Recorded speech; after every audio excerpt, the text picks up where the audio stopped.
I'm Adam Meyer of Mill City Lutherie in Minneapolis, Minnesota, and in this video, here we go.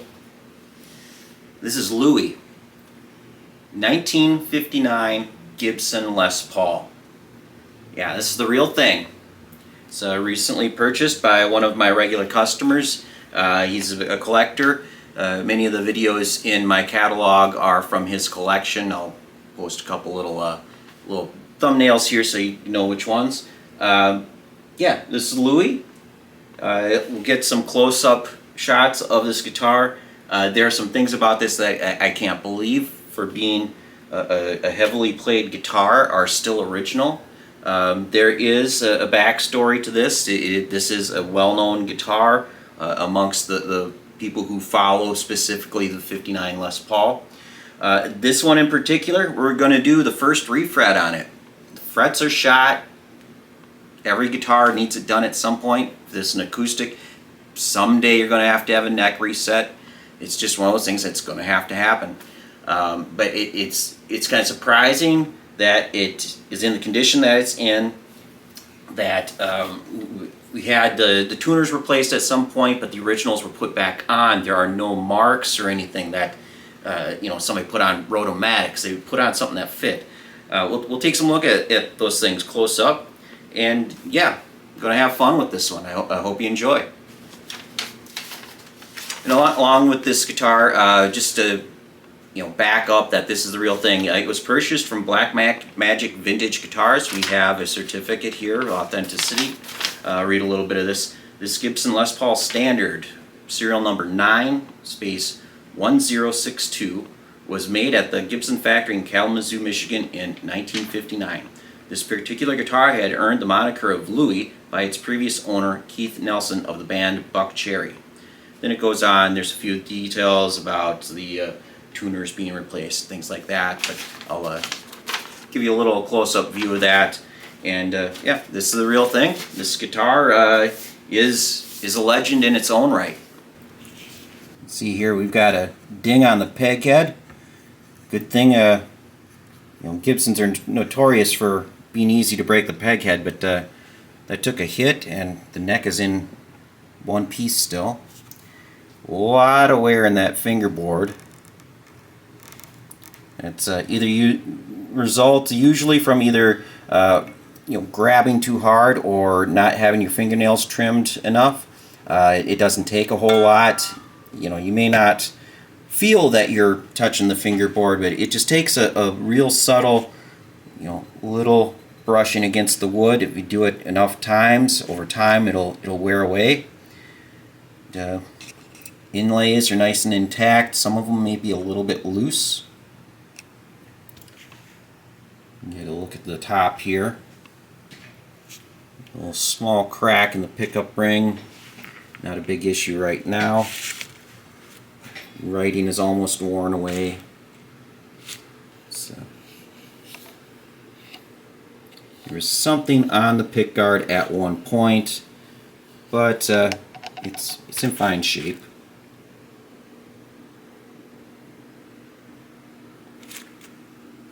If not the original jack plate, it's at least, of that age, and it isn't broken. The plastic cover there that breaks pretty easily. Subtle flame, it isn't highly flamed.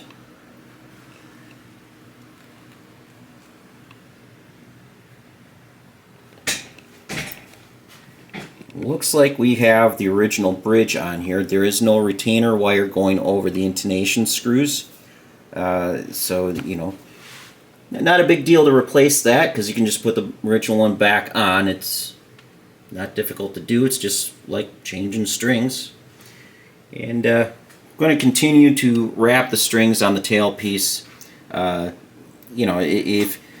If you don't do that, then you need to adjust the tailpiece up so your down angle isn't real steep coming off the bridge. But the owner wants to have it done this way, so we'll just continue with that.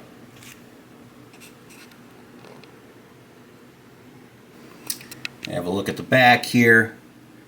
Got that inked on serial number. These tuners, they're a little inconsistent. Some turn a little freer than others. Let's see here. There's like this low E is a little bit stiff, but they're the originals. They work, so great. We'll just stay with them. Do have a bunch of dings in the back of the neck. It's not really distracting when you're playing it, but this guitar reportedly has been taken on tour, so there's plenty of dings and scuffs. Check out the back here. It's yes, it is got a lot of wear and whatever, but for being a 1959, this is pretty good. No major, no one big hit against it. There hasn't been any, blotch of finish touch-up or anything.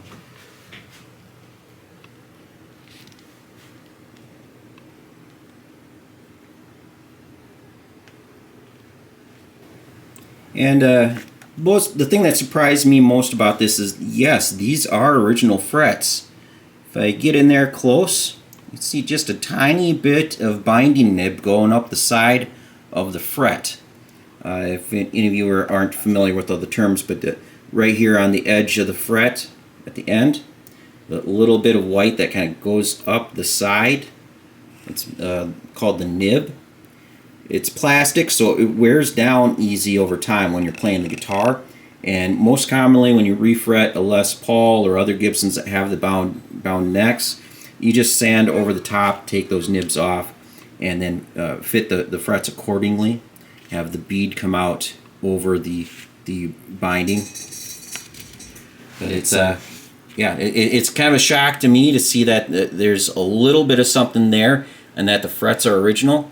Of course, I'll get a closer look here when the strings are off. I'm going to diagnose a few other things with you here, and we'll go through and get this all taken apart. Real 59 Gibson Les Paul. You want to see how much the color fades with the nitrocellulose finish? Let's take this pick guard off. Whoa! That's a lot. It's what it used to be. I like to remove as much hardware as possible. The toggle switch will be in the way when I'm working on frets up here, so I just like to just drop it into the control cavity. And take a look at this, just how much this is faded. Woo! Yeah. So we're going to start diagnosing this, just to make sure that we're getting everything done that needs to be done. We're doing a refret. You want to make sure that you have appropriate adjustment with the truss rod. If the neck is back bowing too far, bowing forward too much, you're going to need to correct that. You don't want to put new frets in, and then in order to get a fret level, you got to take off all sorts of extra fret wire, and there you go. You've taken half the life of your refret away already. So I'm going to get out the relief gauge. This is strung up to pitch. I'll get some close-ups of this for you. But it comes into the shop reading 6/1000ths relief. That's a pretty normal, just basic overall relief. Just a little bit of forward bow in the neck. So then I want to check just how tightening it up all the way, loosening it all the way, so I know what the range is. If it gets plenty of extra relief, great. If it goes straight or even backbowed, great as well. Let's see here. Loosen it all the way.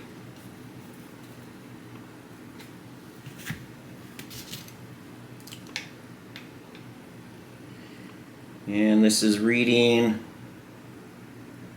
15/1000ths. So that's a lot of forward bow. It's much more than we need, but it's nice that the neck is flexing. So now we're going to go all the way tight. Something to keep in mind, adjusting a truss rod, you never force anything. That's a whole different situation. This feels nice and snug, so I'm going to stop there. I'm not going to crank down to try and find out what we can get out of this. And there we go. Pretty close to zero. So this is a really good sign. We have a truss rod that is fully functional, and it is right in that range. You know, too much relief, too little relief. We're able to get it right in the middle. That's a really good sign. This is going to go well. When I get to it and I'm sliding these saddles, I want them to match the radius of the fingerboard. So I want to check where we're at. And this is another really big surprise. This is a really good 12-inch radius right off the bat. Yet another detail about this guitar that it's like, how is it in this good condition? A lot of guitars over time, since they're wood, the wood doesn't stay perfectly straight, perfectly sanded to a whatever curve, radius, or whatever. It will want to change. It'll move a little bit. And what I'm used to seeing, just kind of an anecdotal observation here, is your fingerboard radius tends to round over a little bit with age. I was expecting to put my gauge on here and find out that this was basically a 10, and that I either have to follow through and do everything to make this all a 10-inch radius guitar. But I'll try and get another close-up here for you. It's 12-inch. That's what Gibsons are commonly known for. You can get a really good action out of them when everything's done. Yeah, it's just kind of a surprise. Like, it is holding shape so well. Everybody who had this guitar before it crossed my bench really took care in making sure that this was well loved. Now, one thing here that, you know, you big Gibson lovers and everything, I'm going to need to replace this bridge. That is not anything to worry about. You can always put the original one back on. It isn't actually fastened to the body. The reason for that, we checked the fingerboard, we got a 12-inch radius. I'm going to be setting this up to have a 12-inch radius when it's done. Let me slide this under. I'll be able to get close enough for you to see this, but just over time, the strings wearing in the saddles, the middle of the saddle sagging down, these, I'm not going to be able to slot these to match that 12-inch radius. So in order to get this to play as good as it possibly can, we're going to put on a new bridge. It'll all get slotted and everything. Don't worry, this will be put in the case. You can always put it back on. It's just one of those parts that over time it wears down. It's not a big deal to replace them. You can make your own decision which bridge you want to put on. You need to use the ABR1 style bridge to go on here. Whichever brand will be fine. I'm going to be using a Tone Pros. I've used them for many years. I really like their quality. There are plenty of other brands out there that make a quality bridge as well. It's just what I'm going to be using for this particular guitar. Here's the new bridge we're going to be using. As you can see, it's nice and shiny, clean, fresh out of the packaging. This is going to stand out on this guitar, so I'm going to relic the finish a bit. There are some nylon washers on the intonation screws. I'm going to remove those, just don't want those to dissolve by accident or anything. But I'll get it all together. When you do something like this, these larger intonation screws, it's fine to leave them in, but let's say you have like a Stratocaster saddle. You don't want to leave those height adjustment screws in, because those can actually rust to the saddles. But on this, I'll be able to basically leave it all together. And the idea is I'll put it in a small tub, a little Tupperware tub, then put that in a larger Tupperware tub with a little bit of muriatic acid outside the small tub. So it's like the small tub sitting in the acid. We're not filling anything up. We're putting the cover on and letting the vapors kind of etch away at the nickel finish on this. So when I say acid bath, it's not actually going into acid, it's the vapors are what's going to do the job on this. Alright, so I took those nylon washers out, and a little something I'm going to do before the acid. A little aquarium gravel here. Just going to put it in this, shake it up for a while. It won't put any serious dings into the plating, but it'll stuff it up a little bit, kind of enhance a little.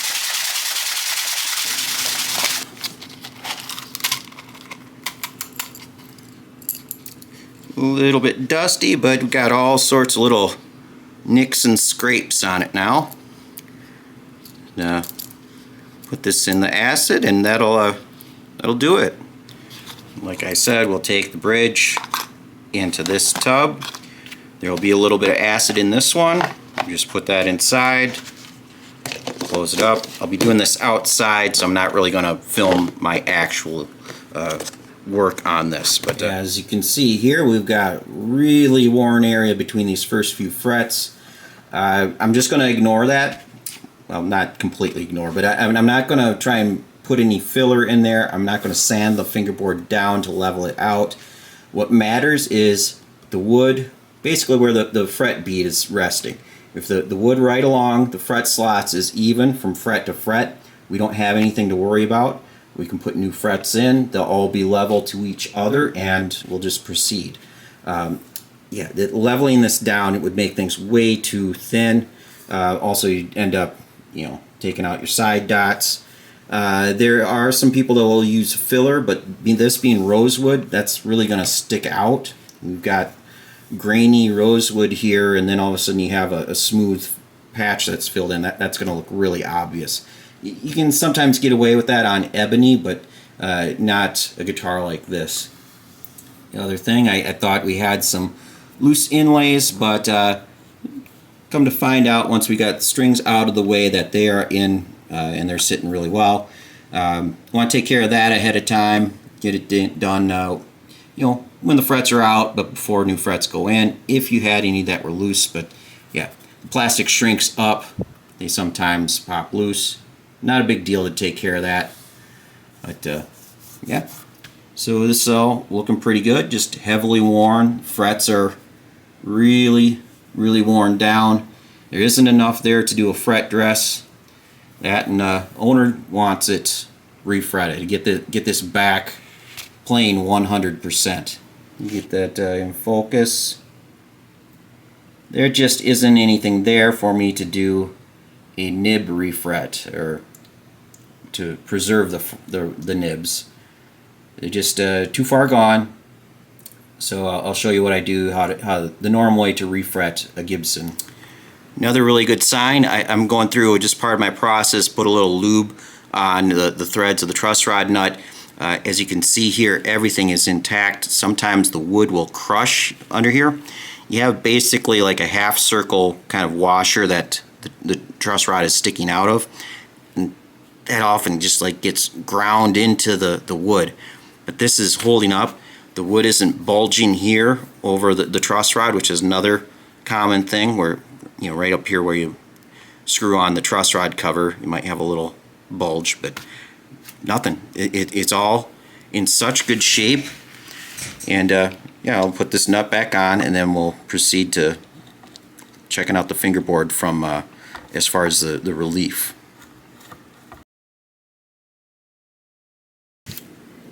You're just checking this out.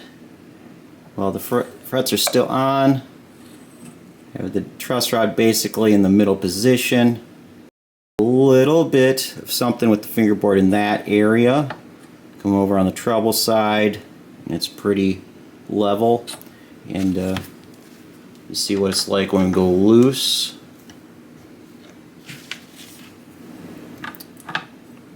We've got nice gap through here. Shows the same from side to side.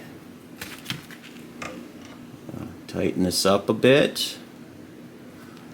And no, I am not cranking it down just till it feels like it's snug.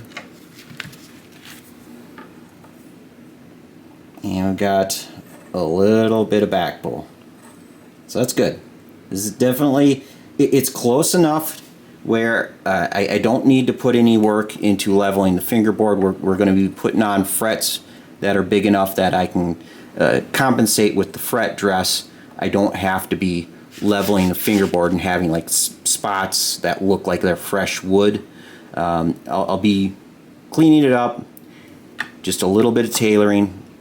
With like these old inlays and stuff, you don't really want to be sanding on them. We want to try and keep everything looking old. Now to remove the frets, what we do is heat them up, pull them out. The method I use with a solder gun, not an iron, and we take the normal tip and you cut it off, so it's like you have two probes.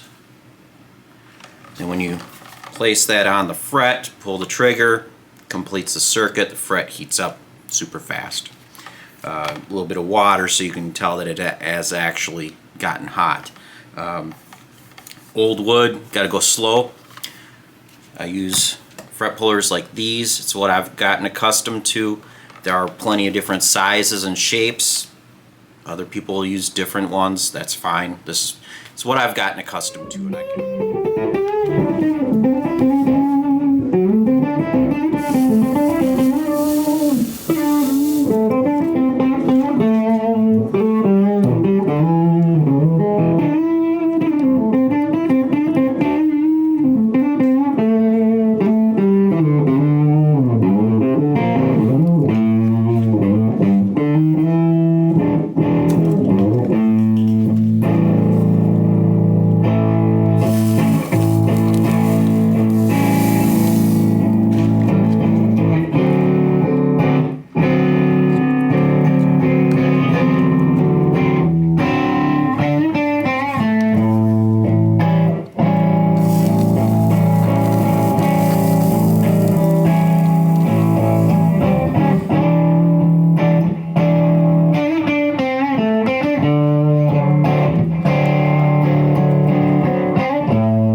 Frets are out, and you can see got them out very cleanly. Almost no chipping at all. Again, that's another one, the detail about this, it's just going really, really well. Put the guitar in my neck jig. It doesn't necessarily need to be in the neck jig for this. I'm not doing a full fingerboard leveling, but I'm going to set it up anyways for when I'm doing the fret work, so why not?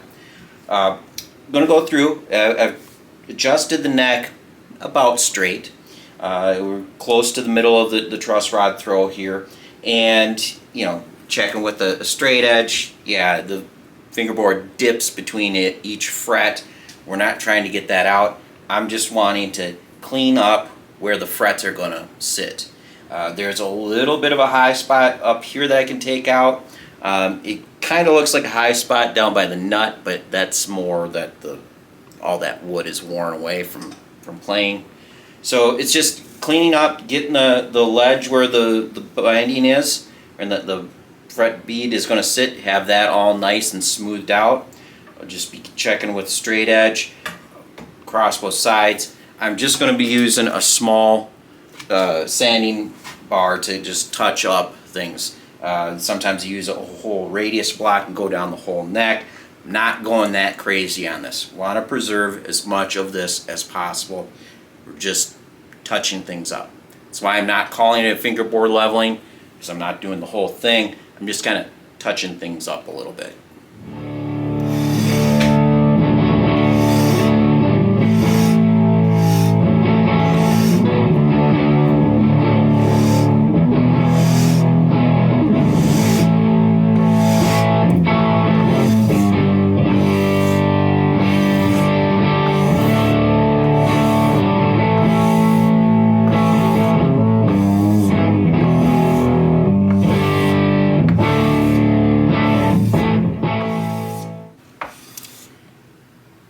Here we go. Did just light sanding, not taking out any of the real low spots between the frets. Just notice where the fret slots are. That's all nice and clean and flat. That's what matters. Fingerboard, I'm not even going to try to claim that it's perfectly level. It's close. It's really, really close. Treble side, just a little bit of gap over there. Otherwise, the rest of it is pretty darn level. Come down here where the nibs used to be. There's some little tool marks from when Gibson put the binding on. This here, right there in the center, that's actually a chip. That was gone when the guitar came in. You know, if you understand how they put their binding on, they put frets in the fingerboard, then glue the binding on, and then with a file, they file between the frets. Those little notches there, those are from that. I'm not going to try and get those out. It's super subtle. Yeah, here we go. Nice and clean. I'm going to go through and prep the fret slots, measure fret tang depth. Make sure we've got plenty of depth to put the frets in, that they don't bottom out and the bead hasn't come to rest on the fingerboard yet. So, details. So this is one of the original frets I pulled out. I have it. I'm holding it upside down so for the light to shine on it. As you can see, the tang here, part that's on the upside, the fret goes in like that. Holding it upside down, as I said. See those little bumps on there? Those are the barbs. Those are really small. And I'm as much as I want to kind of tout myself here, these videos are to promote myself. That's the real reason why I got these frets out so cleanly. Those barbs are tiny, and these frets just slide right out. It's kind of amazing that they're held in so well for so long. Now I'm going to show you a modern fret for comparison. It's a size 154 from Stuart McDonald. You see those barbs. I wouldn't call them large, they're just definitely more prominent. More of the edges are much more defined. So this is all good news. This is going to fret really well. It'll probably feel as close to fretting a fresh brand new fretboard as possible. Because we've got really clean fret slots. There's very little disruption in the wood, and we're going to a fret with barbs that are definitely going to hold the frets in place much better. Well, make sure that I get everything out of these fret slots. If there's any buildup or anything in these, then the new frets aren't going to sit all the way with the beads flush to the surface. Comparing the old frets to what I'm going to be putting in, the old frets do look like they are just a tiny bit deeper with the tang, just tiny. But I'm still, since I sanded over and everything, I got to go through, make sure I get everything out of here. I'm using this little saw that fits between the binding. Normally I have a long saw and I just slot across, but don't want to disrupt that binding. What I do is I always put my thumb up on the side here. That way if something catches and all of a sudden like it breaks free, I don't jerk across and damage the binding. I'm going to hit my thumb instead. Just little, once again, little details.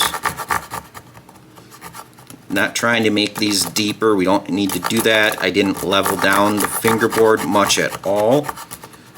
Just breaking whatever glue, debris, whatever.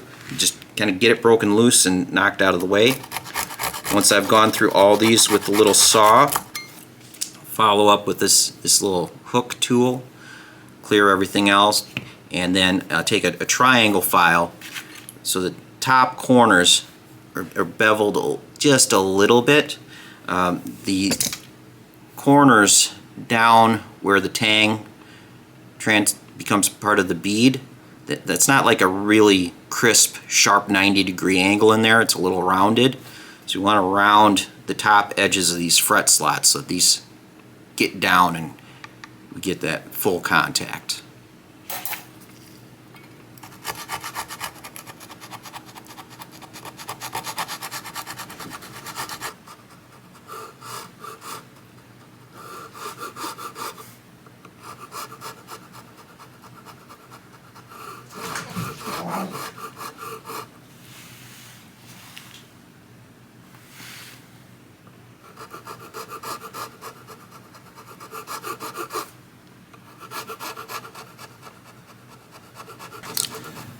On to using the little claw tool here. What I do is I'll go down one side, flip the guitar around, go the other side. You definitely want to pull towards the center of the fingerboard, not at the binding. So once again, something catches and you tug a little too hard, you don't want to catch the binding and yank on that. So going down the bass side now. Just making sure getting any little bit of debris and dust pulled out of there.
Start fitting the frets for the fret slots. I'm going to use this tool. It's a fret tang nipper.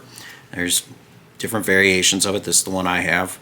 And what we're going to do, cut our fret at full length. We need to trim the tang back so that this fits between the binding. And really just take a little bit off either side. Compare it to the fingerboard until I get it where it's just between the edges of the binding. And just if I end up trimming it a little too short, this is for a number 14, I'll just use it for like maybe fret 11 or something. So, just kind of the routine I've gotten into. I always start at high frets and work my way down towards the first frets, because if I trim one short, I'm not throwing it in the garbage. It's not wasted time or motion. It's I mess up fret number 14, I can use it at fret 11, fret 10, something like that.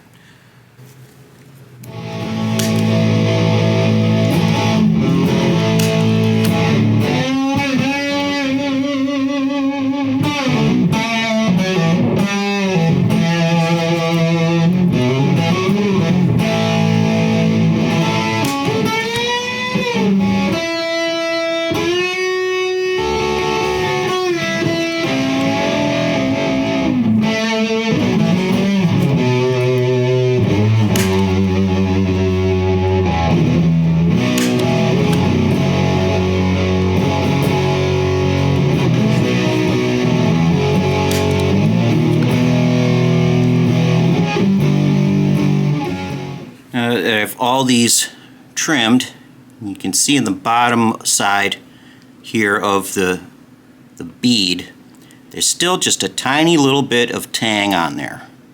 So I need to file that off. If I don't, that will press into the binding. You'll have this little nib of fret wire kind of poking into the binding. It won't make that nice flat line along the bottom of the bead. I just have a little holder I made for holding frets. And you only want to get it taken off. You don't want to go deep into the bead. Just a few strokes at a time. Double check.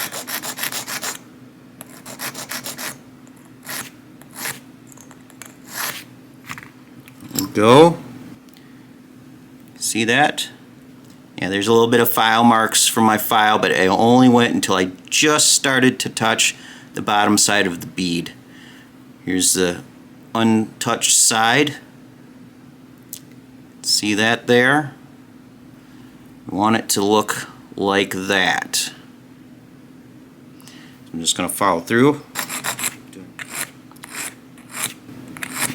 Just the tang taken off, and you know, if you end up scraping the bottom side, that's not a big deal. You don't want to file into the bead, because then that can cause a problem, because then you'll end up having to basically kink the end of the fret down to touch the binding. So it's one of those things where it's like right there. There is no wiggle room to it. You know, scuffing the bottom is fine, but anything past that, you're going to have other issues to deal with. If you don't, I'll give a close-up demonstration of one of these, and then we'll move on and just kind of follow through and finish off. Took the fret through the fret roller, made a nice coil that was a 12-inch radius. When they're all separate, especially after all the cleanup on trimming the tang, I want to give just a little bit of a tug to help the fret seat at the ends of the sides of the fretboard. Just a little bit. You don't want to do too much, because then you'll end up having kind of a kink, and it's hard to get rid of that, because you'll press it in, then in a little ways there will be a little bit of a gap underneath the bead, so it's just a little bit of a tug.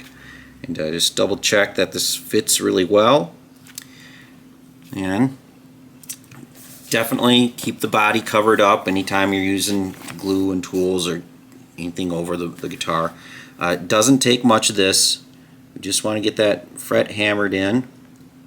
Trying to get it more on the ends. That's where the fret likes to come loose most often.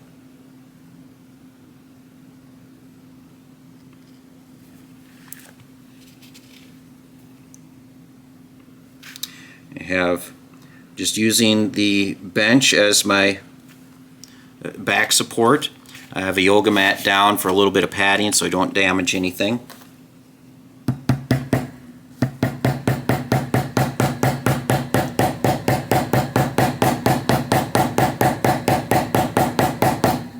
Just slides in nice. There we go. Sometimes if needed, you have a little area that isn't quite wanting to seat, just a little bit of a focused tap, and that'll help get those ends down and everything. So you can see here's a close-up of that fret I just put in. Hopefully I can keep this in focus. Do not have any glue bleed out onto the surface of the fingerboard. Seat it all the way down. That's just how you want it done.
binding's really been worn down over the years. It's rounded over.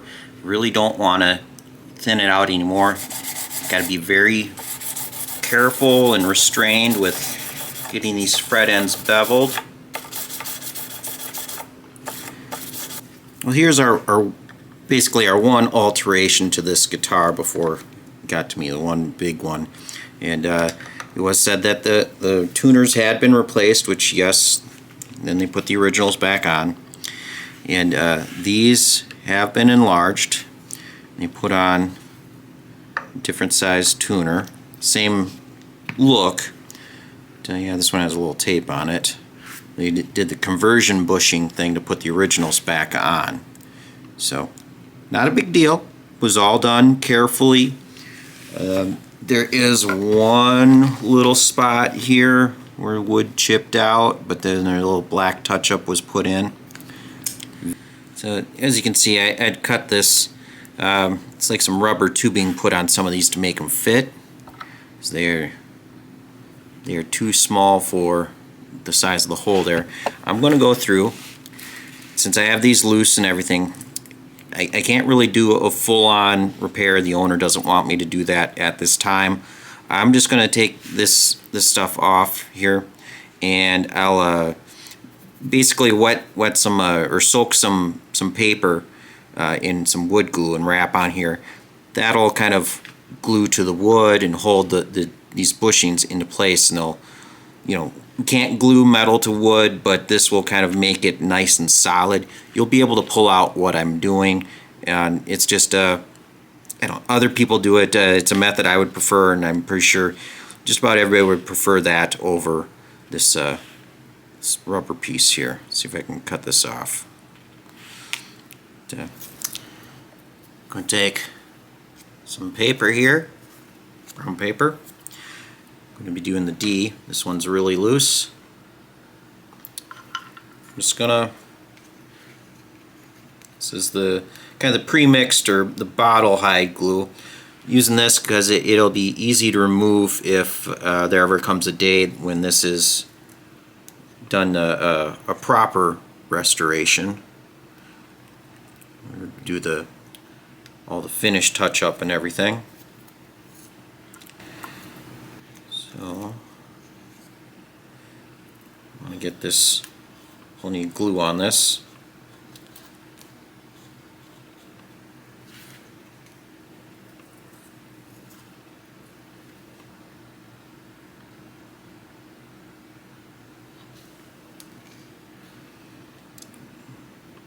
Just wrap it up.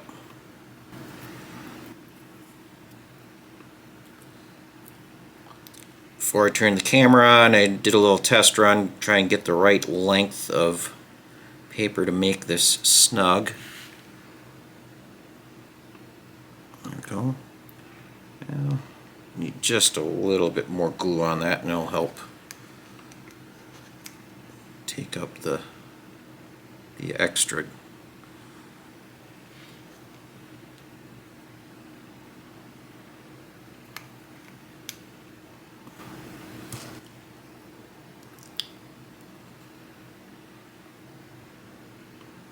There we go. And just let that set up before I put the tuner in and string it up. That'll hold in place much more securely than it was before. No, it's not the same as if we did the full restore, fill the holes in, drill them proper size, but this is definitely better than the little rubber tubes there. Any good refret comes with a new nut. I'm going to be making one out of bleached bone. You'll see what I do with it later on in the video. Key detail here, want to really make sure that it is sitting square in the slot. You can see we've got plenty of glue in here. Wasn't the original nut that I took out, but there's definitely some buildup in here. I do not want to actually take any wood out. As you can see, that is white. That's just whatever type of glue was used. Just want to get this nice and clean. Make sure that the nut is seated properly.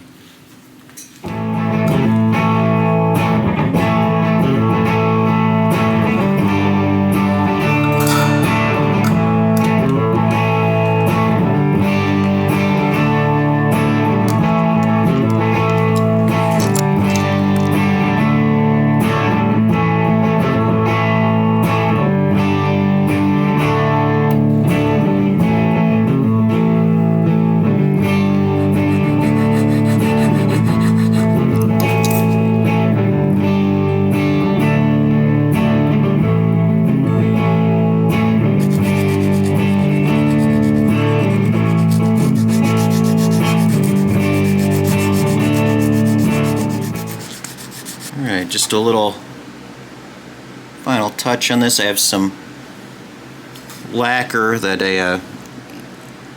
aged lacquer. It's got a little bit of, tiny bit of color in it, vintage amber.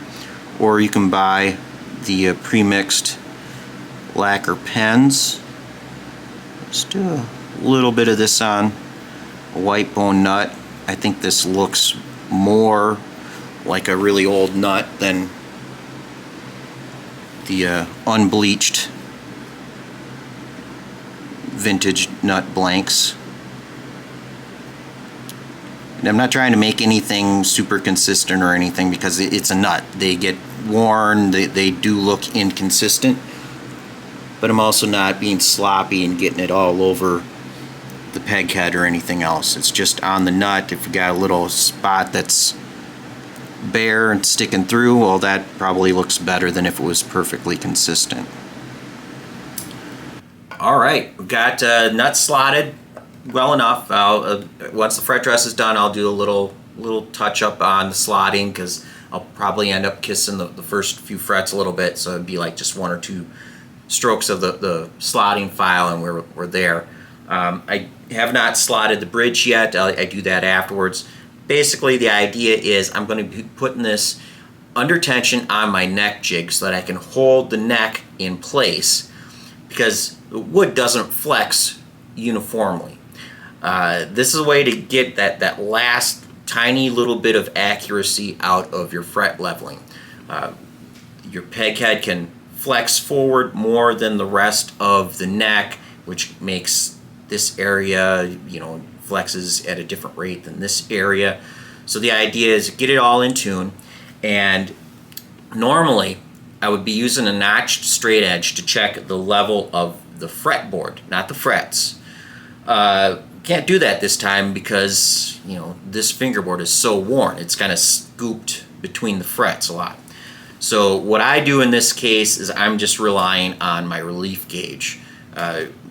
Like at the beginning of the video where I was checking how much neck's flexed forward and back, we've got like the ideal amount of flex in this neck, in the correct range.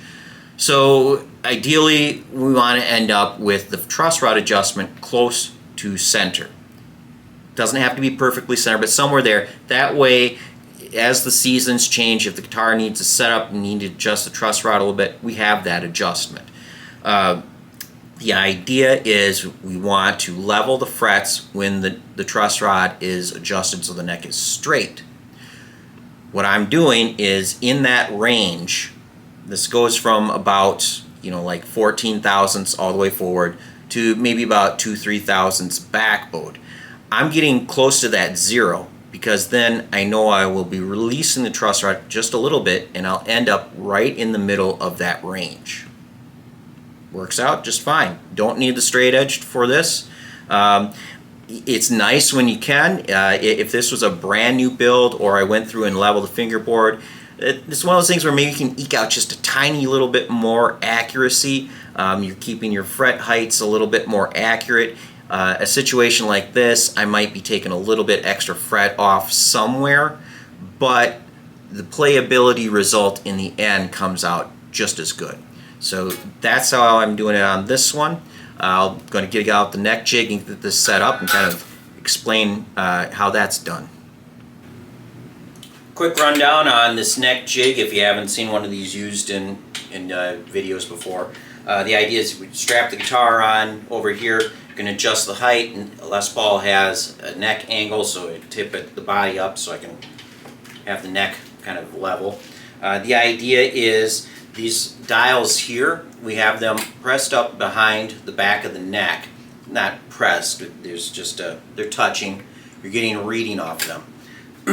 When the guitar is all strapped in with all this, you can then flip it into playing position, adjust those dials, have them at 0. Then we have these other support beams that will hold the neck in place.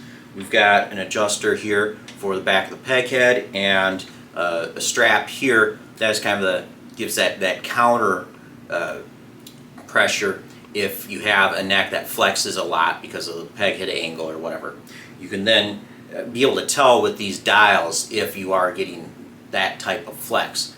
Once this is all set up, zero, you're holding everything in place, you can then flip the neck up, take the strings off. You'll be able to check your dials, make sure they're still at zero. That way you know the neck is still being held in place, simulating that neck tension. You don't have the tension of the strings on front anymore. You have the pressure from the back, these supports holding the neck in the same position. So that's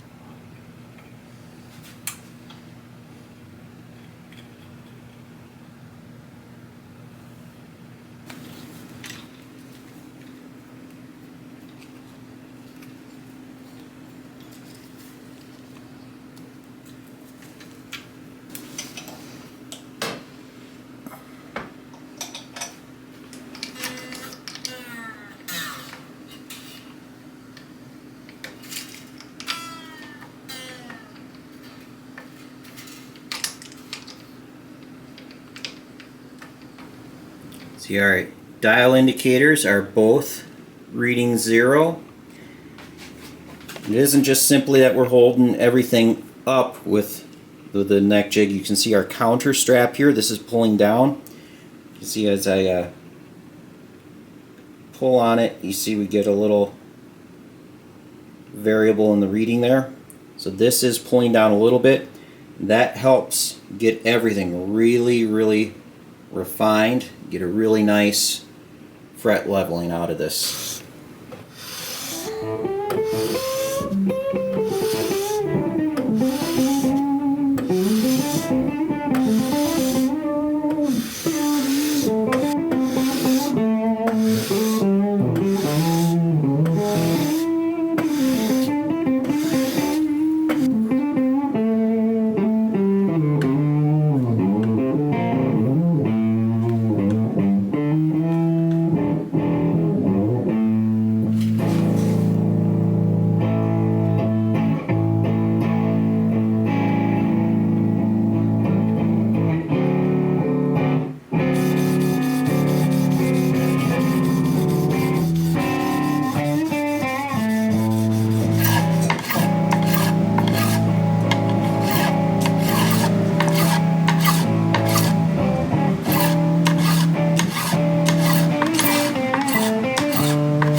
really close to the end here.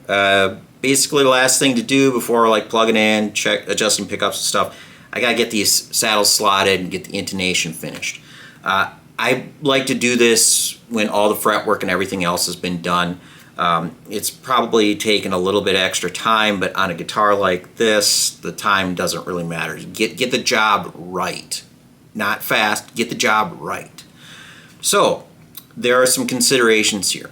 Gibson's never been really good at lining things up. Sometimes their bridges are too far that way, and you can't intonate them. Sometimes the bridges are too far that way or too far that way, and then the strings are off center. Sometimes the pickups are a little off center. So this may be a situation where I have to make some compromises to get things to mesh together. We've got a combination of, we want the strings to line up nice and even going down the neck, plus we want the strings to be lined up over the pickups. PAF pickups, these those of you that, a lot of you are probably like really into pickups, you know that these are a 49.2 millimeter spacing from E to E, the center of the pole pieces. Every now and then you get a Gibson where the neck tapers real wide and then you end up with the strings out over, they're not over the pole pieces, or things aren't centered where you end up with a string ending up being, you know, not centered over the pole piece. So you got to make a little bit of a compromise. You don't want to have things looking real weird. So I'm going to go through, get things lined up as best as I can. Hopefully everything centers over the pole pieces of the pickups and lines up over the neck. And I'm going to get these spaced out evenly, and then I'll slot them for depth to match the radius of the fingerboard. That gets the guitar to play as good as possible. You don't get it to play any better than that. However, I'm going to do one thing before that. I've got the nut slotted, it's finalized, truss rod set correctly. This is to approximate height, measuring at the 12th fret. Even though I don't have slots in these saddles, I'm going to check how things intonate on the tuner first. You can flip these saddles around if you run out of travel. If the saddle needs to keep going that way, you can flip it around so the angle is, you can get further travel towards the tail piece, or you can flip it around and get further travel towards the neck. I'm going to do that before it's slotted because, like I said, if things aren't lined up evenly and I've slotted this saddle and then I go to check the intonation and that slot is a little off center and I now have to flip it around, my strings can either end up bunched together or spread out too far apart. Going through all this work, we don't want to start getting sloppy now. So I'm going to check the intonation now, unslotted saddles. It's not going to be really perfect, but it'll be good enough that I can tell, do I need to flip this saddle around or is it fine where it is? And then I can mark things out, slot everything, and it'll turn out great. So after going through with this on my strobe tuner, I am going to be flipping the G saddle around. That's just too close. It's like, I'll flip it around just to make sure. So once you get it slotted, it might drift a little bit. So I want to make sure that everything's done just right. And other thing, before I slot this, just to show you what I was talking about before, low E, I'm pretty darn close to center, just kind of setting it on saddle. We are nicely located above our pole piece there. Neck pickup isn't really a concern because the strings taper together. And we are going down the bass side of the fingerboard nice and even. So if we come over to the treble side, note that I have it off center here, off to the treble side. We are just almost about to be off from being above the high E pole piece, but you check here. I might be angling with the camera, but measuring it, it is even with the bass side. So that's what I'm talking about, the compromise here. To have the string action be centered over the fingerboard and a happy compromise with being centered over the pickup, we end up with our strings being a little off center as far as the saddles are concerned. So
Louie, the 1959 Gibson Les Paul. Total musical warrior. Many battle scars. You know, the combination of this guitar being maintained and taken care of, but also just being kind of beat up. Beat up's a little bit harsh. These scrapes and stuff probably from clothing and stuff like that. The guitar, no major mistakes in maintaining it. There wasn't anybody who refretted it before and ripped a bunch of wood out of the fingerboard. This was actually, like, you know, I didn't hurry anything. I made sure to take my time because very special guitar. But to remove these frets and put new ones in with such little effort, or such little bit of any chipping, and there's basically no chipping or anything. They came right out. This was a dream to work on. I've worked on so many other really old instruments, and it's like there's always something about them that's difficult. The wood is old and dry, and the fingerboard really just cracks apart or anything, or maybe the fingerboard is shrunk. And well, if you stop and think about it, fingerboard shrinking means that fret slot, it's going to shrink open, or not expand. The wood shrinks, so the fret slot gets wider, and then it gets more difficult to get the frets into the neck and stay there. This one, piece of cake. Yeah, it's one of those not for beginners to work on. It's for people who've done many refrets before. But this one is like, man, anybody who was trying to learn how to do refrets, one that went this well, or this easily, it would be a great one to learn on. Got to follow through on all the details, like I showed you, making sure that your fret beads are nice and smooth on that binding. So many of these old guitars that they've had fret work done, and the bottom side of the bead doesn't get sanded smooth, and that creates a mark in the binding, or the tang is still too wide and it pushes out and you get a crack. Yes, the wood can shrink on the metal fret, doesn't shrink, but the wood shrinks, and you can have that happen as well. But it can also happen from improper fret work as well. Following through with the details, slotting really well, making sure the radius is really consistent along with the level. It's not just one part of fret leveling this way. You gotta keep the radius consistent. And also the nut. Me putting a little lacquer on that's just aesthetic. Having the tops of the string be proud of the top there, that's just aesthetic. What matters is that the nut fits the neck really well. Flat, square surfaces. Your strings are constantly resting on that. You want to have that nice full contact. You don't shim a nut on a guitar like this. Save it for your little $500 Epiphones. A real guitar like this, you got to do it properly. So this was quite the pleasure. It really revived this guitar, and it was such a pleasure to work on. I really hope you enjoy the video. There's plenty others in my catalog, other vintage instruments. I also work on brand new stuff, so hey, I hope you enjoyed it. Any comments or questions, you can leave them in the comments section below, or you can contact me directly. Main page of my YouTube channel, under the About section, you'll find my phone number and email address. So hope you enjoyed it, and we'll see you next time.